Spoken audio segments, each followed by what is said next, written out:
ذلك الكتاب لا ريب فيه هدى للمتقين بسم اللہ الرحمن الرحیم الحمد للہ رب العالمین والصلاة والسلام علی خاتم النبیین محمد وآلہ وصحبہ اجمعین اما بعد۔ آج کی نشست میں 3 صورتوں کے منتخب مضامین کا منتخب آیات کی روشنی میں ہم مطالعہ کریں گے۔ سورۃ الزمر، سورۃ المومن اور سورہ فصلت۔ یہ مکی صورتیں ہیں اور مکی صورتوں کے جو عمومی مضامین ہیں، توحید کا ذکر، شرک کی تردید، آخرت کی یاد دہانی، ایمان لانے کی دعوت، منکرین کے رویے، وہ ان صورتوں میں بھی بیان ہوئے ہیں۔ جن آیات کا ہم نے انتخاب کیا ہے ان میں سے ایک آیت سورت کی دوسری آیت ہے، جس میں توحید کا ذکر کرتے ہوئے اور توحید کی حقیقت کو واضح کرتے ہوئے یہ ساتھ بتایا گیا ہے کہ لوگ شرک کی طرف مائل کیوں ہوتے ہیں۔ انسان کے پاس ایک نفسیاتی عذر یا اپنے آپ کو تسلی اور سہارا دینے کا ہیلا کیا ہے جو انسان کو شرک کی طرف مائل کر دیتا ہے۔ تو ارشاد فرمایا، الا للہ الدین الخالص، پوری کائنات میں اطاعت اور بندگی تو اللہ ہی کے لیے، فرما روائی کائنات میں اللہ ہی کی ہے۔ والذین اتخذوا من دونہ اولیاء ما نعبدہم الا لیقربونا الی اللہ زلفی، جو لوگ خدا کے علاوہ اپنے کچھ اور کارساز بنا لیتے ہیں، ان کو خدا کے ساتھ شریک ٹھہرا لیتے ہیں، ان کا محرک کیا ہوتا ہے؟ یہ باطل عقیدہ، خدا کی صفات کے بارے میں یہ غلط تصور کہ وہ حکمت، عدل اور انصاف کے ساتھ فیصلے کرنے کے بجائے کچھ اس کے ہاں ایسے سفارشی موجود ہیں، کچھ ایسے مقرب لوگ موجود ہیں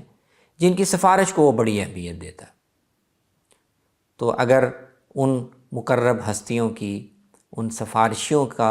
قرب لو انسان اختیار کر لیں، ان کی پوجا شروع کر دیں، تو وہ اللہ کی بارگاہ میں بھی ان کو کامرانی مل جائے گی۔ تو اس کی وضاحت فرمائی کہ جو لوگ اللہ کو چھوڑ کر کارساز بنا لیتے ہیں، وہ ان کا وہم یا ان کا باطل خیال یہی ہوتا ہے کہ ہم تو اس لیے ان کی پوجا کر رہے ہیں تاکہ یہ ہمیں اللہ کا قرب دلانے میں مددگار ہوں، ہمیں اللہ سے قریب کر دیں۔ ہمارا یہی باطل تصور ہے جو شفاعت کے نام پر شرکاء اور شفعاء کے عنوان سے مشرک قوموں نے، انسانوں نے اختیار کیا ہوا ہے۔ اللہ تعالیٰ نے اس کی کوئی سند نازل نہیں کی، یہ لوگوں کے اپنے توہمات ہیں۔ تو اللہ تعالیٰ قیامت کے دن ان کے مابین فیصلہ کرے گا اور حقیقت واضح کرے گا کہ جن کو تم اپنے شفعاء اور اپنے شرکاء سمجھتے ہو، خدا نے ان کو یہ حیثیت نہیں دی۔ تو توحید کا عقیدہ اس آیت میں بہت وضاحت کے ساتھ بیان ہوا۔ اسی کا ذکر توحید کا ہی آگے چل کر اور مقامات پر بھی ہے۔ مثال کے طور پر آیت نمبر 29 میں اللہ تعالیٰ نے مشرکوں کی جو حالت ہوتی ہے، جو کیفیت ہوتی ہے، اور نفسیاتی طور پر وہ جس انتشار کا اور افتراق کا شکار ہوتا ہے، اس کی منظر کشی کی ہے۔ فرمایا، ضرب اللہ مثلا رجلا فیہ شرکاء متشاکسون ورجلا سلما لرجل هل یستویان مثلا۔ اللہ تعالیٰ نے لوگوں کو سمجھانے کے لیے مثال بیان کی ہے کہ دیکھو، ایک آدمی ہو، ایک غلام ہو جس کے کئی مالک ہوں، اور وہ سب اس پر حق جتانے کے لیے آپس میں کشاکش میں پڑے ہوئے ہوں، اور ایک غلام وہ ہو جو پورے کا پورا کسی ایک مالک کی ملکیت ہے۔ تو یہ بتاؤ کہ ان میں سے سکون میں، اطمینان میں، آسانی میں کون ہے؟ کئی آقاؤں کا غلام یا ایک آقا کا بندہ؟ یہ دونوں برابر نہیں ہو سکتے۔ تو مشرکین کا حال بھی یہ ہے کہ انہوں نے کئی معبود بنا رکھے ہیں، ان میں ضرورتیں اپنی تقسیم کر رکھی ہیں، کبھی ایک کے در پر، کبھی دوسرے کے در پر، کبھی تیسرے کے دروازے پر، حالانکہ ایک خدا کو اور وہ اگر بھروسہ رکھیں تو للہ الواحد القہار، ایک ہی خدا ان کی تمام ضرورتوں کو اور حاجتوں کو پورا کرنے کے لیے کافی ہے۔ پھر آیت نمبر 43 میں توحید کا ذکر اور توحید سے لوگوں کا گریزاں ہونا،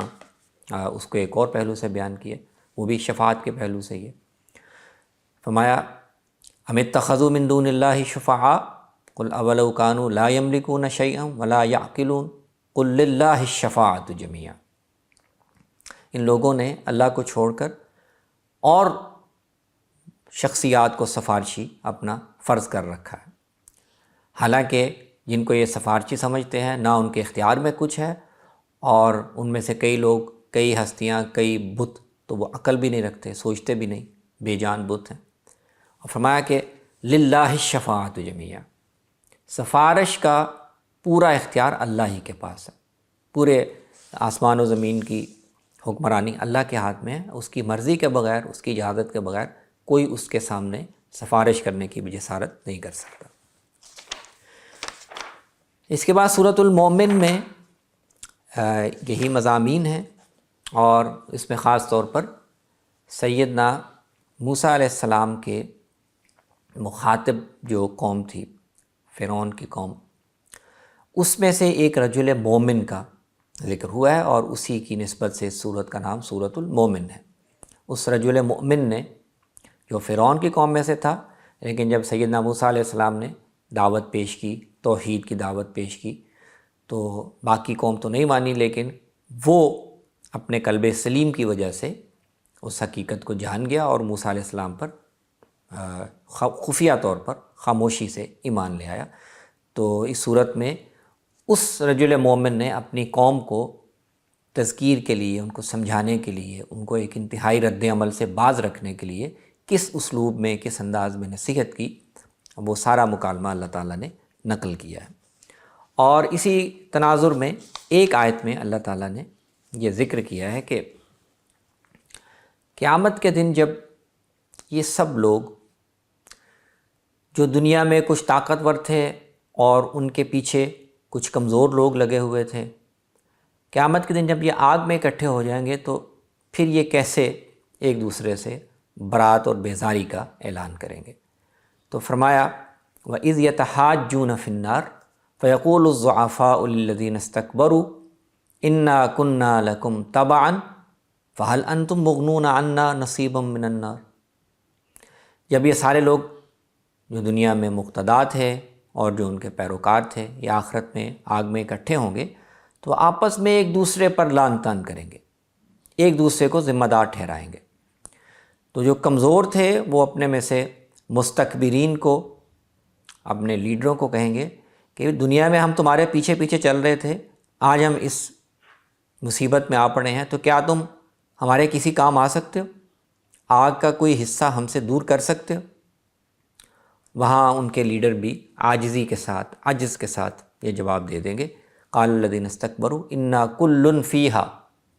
ان اللہ قد حکم بین العباد۔ مستکبرین کہیں گے کہ بھائی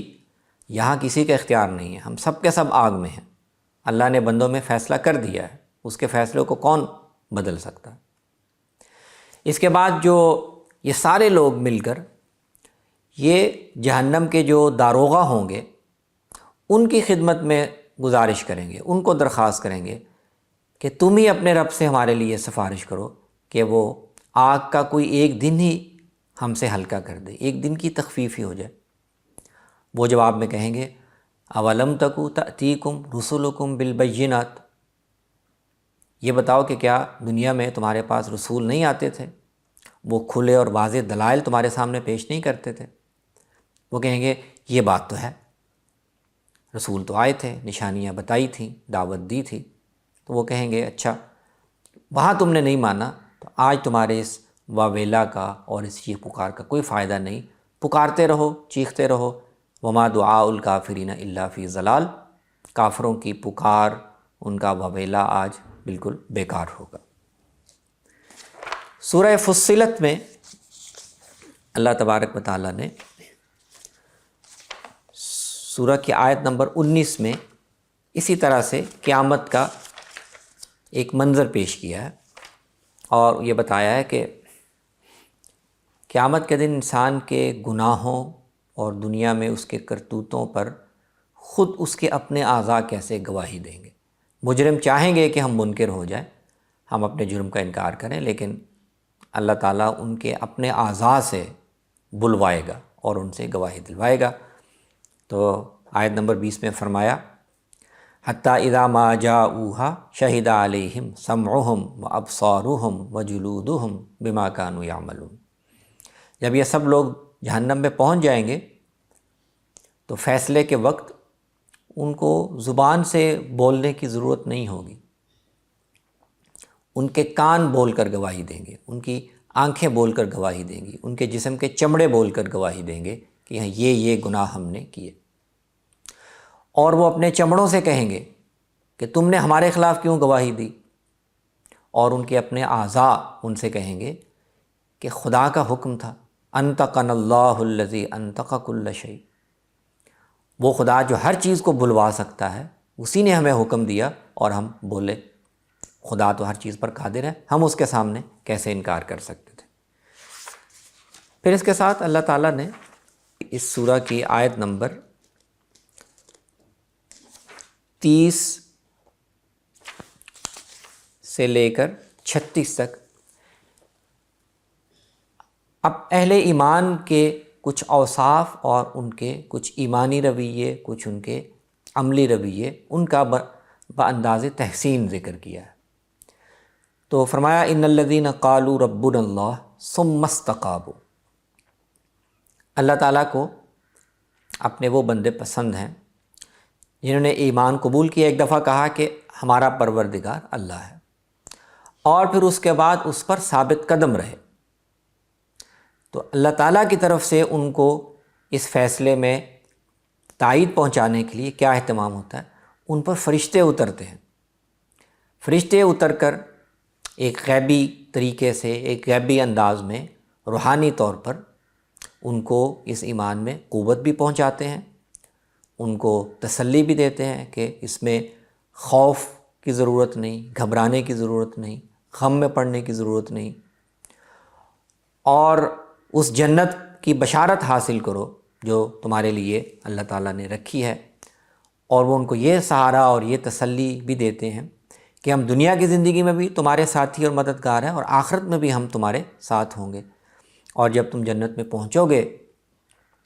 تو اللہ تعالیٰ کی طرف سے تمہارے لیے وہاں ہر چیز میسر ہوگی جس کی تمہارے دلوں میں خواہش پیدا ہوگی، اور ہر وہ مراد پوری کی جائے گی جو تم مطالبہ کرو گے۔ یہ اللہ تعالیٰ کی طرف سے تمہاری مہمانی ہوگی۔ تو ایمان اور اس کے بعد اس پر ثابت قدمی۔ پھر ایک اور وصف یہ بیان کیا کہ اللہ تعالیٰ کو وہ لوگ بھی بہت پسند ہیں، من احسن قولا، ان سے اچھی بات کس کی ہو سکتی ہے جو دوسروں کو بھی اللہ کی طرف بلائیں اور اچھے عمل بھی کریں۔ اور فرمایا کہ اچھے عمل کرنا، لوگوں کے ساتھ اچھا رویہ اختیار کرنا، اور برے طریقے سے پیش آنا، یہ دو چیزیں برابر نہیں ہو سکتی۔ اگر تمہارے ساتھ کوئی برائی کرے تو اس کا جواب بھی بھلے طریقے سے دو۔ تو اللہ تعالیٰ نے نرمی میں، احسان میں یہ تاثیر رکھی ہے کہ اس سے بڑے سے بڑا دشمن بھی انسان کا قریبی دوست بن جاتا ہے۔ لیکن ساتھ یہ فرمایا کہ یہ جو وصف ہے، دوسروں کی برائی کا جواب اچھائی سے دینا، اور دوسروں کے دلوں کو، دشمنوں کے دل جیت کر ان کو دوست بنا لینا، یہ ہر کسی کے نصیب میں نہیں ہوتا۔ وما یلقاها الا الذین صبروا وما یلقاها الا ذو حظ عظیم، یہ وصف انہی کو ملتا ہے جن کی طبیعت میں صبر ہو، تحمل ہو، اور یہ انہی کو ملتا ہے جن کو اللہ کی طرف سے واقعتاً بڑا بخت ملا ہو، بڑا نصیبہ ملا ہو۔ تو ہدایت فرمائی کہ اگر شیطان بھی تمہیں کسی وقت تمہارے دل میں تمہیں اکسائے اور تمہیں رد عمل پر آمادہ کرے، اور تمہیں برائی کا جواب برائی سے دینے کی تلقین کرے، تو فوراً اللہ کی پناہ میں آؤ۔ شیطان تو یہ چاہتا ہے کہ انسانوں کے مابین رنجشیں، دوریاں، نفرتیں پھیلیں، یہی شیطان کا مشن ہے۔ تو جب بھی یہ دل میں اکساہٹ محسوس ہو، جب بھی دل میں یہ داعیہ پیدا ہو، تو فوراً اللہ کی پناہ میں آنا چاہیے۔ بے شک وہ انسان کی سنتا بھی ہے، انسان کو جانتا بھی ہے۔ تو یہ چند مضامین تھے جو ان صورتوں میں اللہ تعالیٰ نے بیان کیے۔ اقول قولی ھذا واستغفر اللہ لی ولکم ولسائر المسلمین۔